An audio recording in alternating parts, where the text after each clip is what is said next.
छोड़ दिया और संविधान के कानून को सिर माथे लगा लिया, तो फिर बाकी लोगों को क्या आपत्ति है? ये कहाँ का न्याय कि एक धर्म में 4 शादी लोग करेंगे? परिवारवादी शक्तियों के सभी राजा राजकुमार परेशान हैं। उनको लगता है उनकी राजनीतिक दुकान जो बंद हो चुकी है वो बिल्कुल मिट्टी में मिल जाएगी, वो समाप्त हो जाएंगे, इसीलिए वो यूनिफॉर्म सिविल कोड का विरोध कर रहे हैं। युवक चेतिले सारा विश्व रे विश्वगुरु हब भारत, यही उक्ति को से आक्षेप करी आगक आगक बढ़ी चलती से काश्मीर रु कन्याकुमारी सब स्थान में पहुँचती। युवक मानक आगक नेबा प्रयास करुँच युवक माने ही आगक गले देशर प्रगति सुनिश्चित बोली से मानती एवं समस्त को सही कथा कहती बुझाती एवं युवक मानक आगक नेबाई प्रस्तुत करती। से समस्त जानी समस्त प्रिय युवा चेतना लीडर्स रोहित सिंह से अच्छा आम सहित आलोचना करवा। जो युवा चेतना नहीं आगक बढ़ुंट, जो नुआ नुआ कनसेप्ट नहीं आगक बढ़ुंट, अनेक बाधा विघ्नर सामना कर कौन रही नुआ एजेंडा आलोचना करवा। सर आपको ओडिशा के स्वागत है, कैसे है सर? पहले जय जगन्नाथ, हम बिल्कुल ठीक हैं। सर ओडिशा आए हैं अभी, कुछ आप आए हैं तो कुछ लेकर ही आए होंगे युवा के लिए, क्या है ये? देखिए, भारत विश्व का सबसे बड़ा लोकतांत्रिक देश है और भारत के नौजवानों ने हर परिस्थिति में दुनिया को दिशा दिखाने का काम किया है। लेकिन देश की आज़ादी के 75 सालों के बाद भी देश के लोकतांत्रिक ढांचे में जिस प्रकार से राजशाही प्रवेश कर गई है, यह बड़ा दुखद है। क्या इसी दिन के लिए गांधी ने, भगत सिंह ने, चंद्रशेखर आज़ाद ने, नेताजी सुभाष चंद्र बोस ने कुर्बानी दी थी? राजशाही तो समाप्त हो गई देश की आज़ादी के बाद, लोकशाही की स्थापना हुई, बाबा साहब अम्बेडकर ने संविधान दिया। लेकिन आज देखिए हो क्या रहा है, जहाँ जाइए राजा का बेटा राजा, उसी प्रकार से नेता का बेटा नेता। ये तो धन्यवाद है प्रधानमंत्री नरेंद्र मोदी जी को, जिन्होंने भारतीय राजनीति से परिवारवाद को समाप्त करने का बीड़ा उठाया। हम उड़ीसा के नौजवानों से अपील करते हैं कि आम नौजवानों को संगठित होकर देश में परिवारवादी शक्तियों के खिलाफ लड़ाई में हमारा सहयोग करना होगा। ये जो अभी देखते में यूनिफॉर्म सिविल कोड ये लगना चाहिए या? देखिए, एक देश में एक ही कानून ना होगा कि धर्म के आधार पर, मजहब के आधार पर आप अलग अलग कानून बनाएंगे। हिंदुस्तान के अंदर सभी धर्म के लोगों का सम्मान है। हिंदुस्तान में हिंदू, मुसलमान, सिख, ईसाई, बौद्ध, जैन, पारसी सबकी प्रतिष्ठा है। लेकिन जब देश की बहुतायत आबादी ने अपने धर्म के कानून को छोड़ दिया और संविधान के कानून को सिर माथे लगा लिया, तो फिर बाकी लोगों को क्या आपत्ति है? ये कहाँ का न्याय कि एक धर्म में 4 शादी लोग करेंगे? ये लागू होना चाहिए। बिल्कुल, अंबेडकर जी के संविधान का नियम सबके लिए समान होना चाहिए और सबको वो मानना चाहिए। हम प्रधानमंत्री मोदी जी से अपील करते हैं कि अब वक्त आ गया है जब देश में समान नागरिक संहिता, यूनिफॉर्म सिविल कोड लागू होना चाहिए।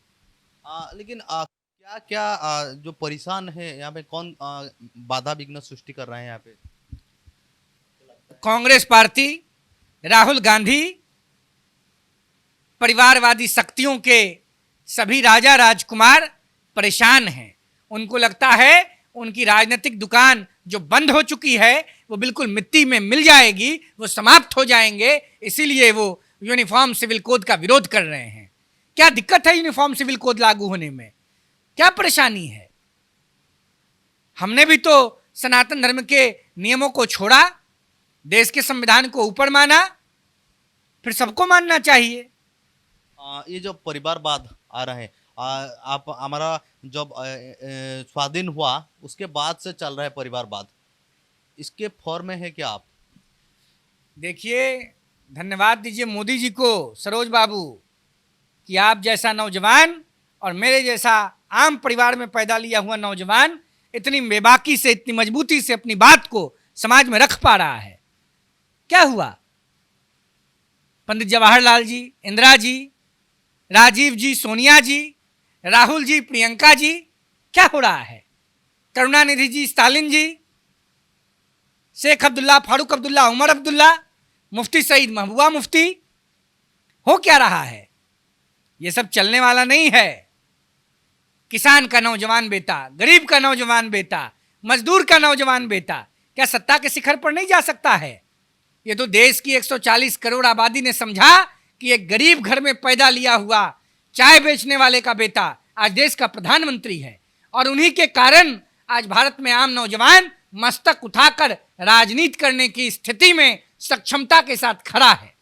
ये जो युवा चेतना है तो इंडिपेंडेंस है, इसका भविष्य क्या है? आप क्या पॉलिटिकल पार्टी के करीब क्या पॉलिटिकल पार्टी बनाने चाहते हैं क्या? देखिए, पहले तो भारत माता के वैभव को बढ़ाना प्रत्येक भारतवासी का दायित्व है। हम राजनीति में नहीं, सेवा नीति में विश्वास रखते हैं। हम लगातार देश के गौरव और वैभव को बढ़ाने का प्रयास कर रहे हैं। हम किसी राजनीतिक दल के सदस्य नहीं हैं, लेकिन जिस प्रकार से माँ भारती के वैभव को बढ़ाने के लिए प्रधानमंत्री मोदी जी दिन रात काम कर रहे हैं, हम उनके कट्टर समर्थक हैं। कितने गर्व का बात है, अमेरिका के संसद में सभी सांसदों के द्वारा मोदी मोदी के जयकारे लगाए जा रहे हैं। फ्रांस जैसा बड़ा देश, पावरफुल देश, आज अपने देश का सर्वोच्च स्थान भारत माता के लाल नरेंद्र मोदी जी को दे रहा है। अब इससे अच्छा दिन क्या हो सकता है? और एक बात आपको पता होगा, ये जो मणिपुर केस चल रहा है, यहाँ पे अपोजिशन ने बोल रहे हैं कि मोदी नहीं क्यों नहीं आता है, क्यों नहीं यहाँ पे डिस्कस क्यों नहीं करता है? आपको क्या लगता है? देखिए, पार्लियामेंट में देश के गृह मंत्री आदरणीय अमित शाह जी ने अपील किया कि हम मणिपुर के विषय पर चर्चा करने के लिए तैयार हैं। देश और दुनिया के लोगों तक वहां की सच्चाई जानी चाहिए, लेकिन विपक्ष भाग रहा है। क्यों राहुल गांधी जी, आपकी सेना क्यों भाग रही है? अरविंद केजरीवाल जी, आपके लोग क्यों भाग रहे हैं? स्टालिन जी, अखिलेश यादव जी, आपके लोग क्यों भाग रहे हैं? इसलिए भाग रहे हैं क्योंकि कांग्रेस पार्टी सहित विपक्ष में बैठे लोग लोकतंत्र में विश्वास नहीं रखते हैं। उनको अपनी हिटलरशाही, अपनी दादागिरी को इम्प्लीमेंट कराना ही लोकतंत्र लगता है। देश की जनता सब समझ चुकी है। 2024 में 400 से ज्यादा सीटें प्रधानमंत्री मोदी जी के नेतृत्व में आने जा रहा है, और पुनः नरेंद्र भाई मोदी देश के प्रधानमंत्री बनने जा रहे हैं। आप तो उड़ीसा बहुत बार आ चुके हैं, उड़ीसा में क्या अच्छा लगता है आपको? उड़ीसा में भगवान जगन्नाथ के मंदिर में जाके दर्शन करना अच्छा लगता है। उड़ीसा में बिरजा माता को प्रणाम करना अच्छा लगता है। उड़ीसा में उड़िया भाई बहन अच्छे लगते हैं। और उड़ीसा में उड़ीसा के लोकप्रिय नेता जो देश में नई शिक्षा नीति को लेकर अद्भुत काम कर रहे हैं, जिनकी स्वीकार्यता कश्मीर से कन्याकुमारी तक है, वो धर्मेंद्र प्रधान जी हैं, वो अच्छे लगते हैं। आपका प्लान क्या है, नेक्स्ट प्लान उड़ीसा के लिए और इंडिया के लिए? देखिए, हम लगातार आम नौजवानों को, गरीबों को, मजदूरों को, किसानों को और वंचितों को संगठित करके देश के वैभव को बढ़ाने का प्रयास कर रहे हैं। हम चाहते हैं कि भारतीय लोकतंत्र में परिवारवाद का बीज वृक्ष के रूप में अवतरित न हो सके, इसके लिए हम काम कर रहे हैं। जो सोच था युवा चेतना का, पहले बात जे युवा आगे आएंगे तो देश का परिवर्तन होगा और विश्व गुरु बनेगा, ये जो भावना अभी भी चल रहा है, या उसके साथ क्या क्या आप संजोग क्या है? हमने आपको स्पष्ट रूप से बताया कि भारत माता के वैभव को बढ़ाने के लिए हम काम कर रहे हैं। जब भारत माता का वैभव बढ़ेगा तो निश्चित भारत माता विश्व गुरु के रूप में प्रतिष्ठित होंगी। उसी काम को लेकर हम लगातार प्रयास कर रहे हैं, और निश्चित रूप से आने वाले समय में भारत विश्व गुरु के रूप में स्थापित होने जा रहा है। ये युवा को क्या मैसेज देना चाहेंगे हमारा उड़ीसा भास्कर डिजिटल में? हम उड़ीसा के नौजवानों से और देश के नौजवानों से अपील करते हैं, जिस प्रकार विवेकानंद जी ने कहा था, उठो जागो और संघर्ष करो, आप भी उठिए, जगिए और परिवारवाद के खिलाफ देश को बचाने के लिए हमारे संघर्ष में सहभागी बनिए। 2024 आपणकर स्ट्रैटेजी कौन कहूँ? आपण तो आप तो घूमते हैं इंडिया के हर कोने में, क्या कहते हैं आपकी स्ट्रैटेजी? भारत की जनता भ्रष्टाचारियों के खिलाफ, परिवारवादियों के खिलाफ, 2G, 3G, 4G, जीजा जी स्कैम के संचालकों के खिलाफ है। देश की जनता भगवा रंग के साथ है, केसरिया के साथ है।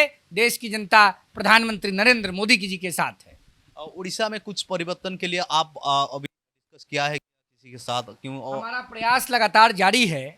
आने वाले समय में देश में, उड़ीसा में प्रगति और बढ़ेगा, इसके लिए भी हम प्रयास कर रहे हैं। हम किसी पॉलिटिकल पार्टी के सदस्य नहीं हैं, लेकिन देश के एक जिम्मेवार नौजवान होने के कारण हम लगातार अपने संघर्ष को बढ़ा रहे हैं और भारत माता के ध्वज को लेकर पूरे देश में घूम रहे हैं।